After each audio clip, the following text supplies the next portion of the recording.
one of the great things, if you read the history of progressivism at the turn of the last century, and you look at the progressives now, they have a lot in common. They are smart, they're well-intentioned, they're well-educated, they're forward-looking, they're modern, they're scientific. And in those days, they wanted to break into poor people's apartments to inspect them and measure their skulls. And nowadays, they want to close schools, and because they know better than the rest of us. You're talking about Rahm Emanuel? Not just Rahm, I'm talking about other Hyde Parkers like Arnie Duncan. And, in other words, there is a deep strain in progressivism that's all about good intentions. We know what's best for you. You don't know what's best for you. And as an anarcho, small c, communist, small d Democrat, I'm a participatory Democrat. I think the solutions for problems in a democracy are always more democracy and never less democracy. And I want to do away with the mayor of Chicago, not personally, but I think. Be careful. But I think, look, now that would be news. Why do we need a mayor? I want one of you to explain to me why we need a mayor in Chicago. Why not a city manager?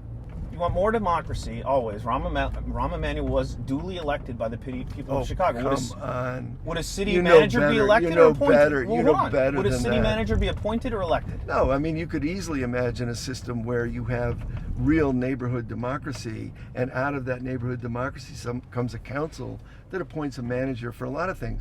This is interesting to me because I don't know if you've ever been told this, but you sound a little bit, and this may horrify you actually, but you sound a little bit like a small government conservative, like a Bill Buckley.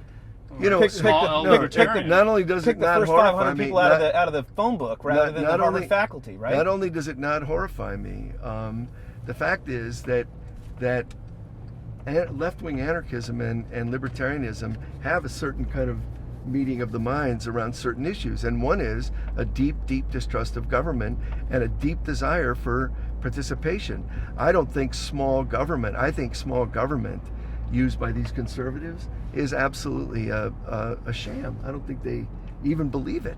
I gave a talk at the University of Georgia, and as I was being introduced, a bunch of Hells Angels filed in to the front row wearing Tea Party Patriot patches. I gave my talk, and at the end of it, the head of the Hells Angels asked the first question, and he said, I agree with you more than I thought I would, but I'm worried you're a big government guy. I said, I'm not a big government guy. Why do you worry about that? He said, just worry about it. I said, well, look, let's you and I agree that we will cut the Pentagon $1 trillion a year, cut it completely. And he said, not the Pentagon. I said, see, you're the big government guy. I'm the small government guy. I want no Pentagon. You want no Pentagon, but you do want Medicaid, Social Security. You want the social I think, safety look, net. All any government does anywhere in the world at any time is tax and spend. That's what they do. Tax who, how much, and spend on what. I want to spend on education, healthcare, guarantees of income, equality, fairness. Those are the kind of things I want to spend on. The bad guys, in my view, including a lot of the Tea Party patriots, want to spend on military, police, surveillance, prisons. No, I don't want to spend on that at all.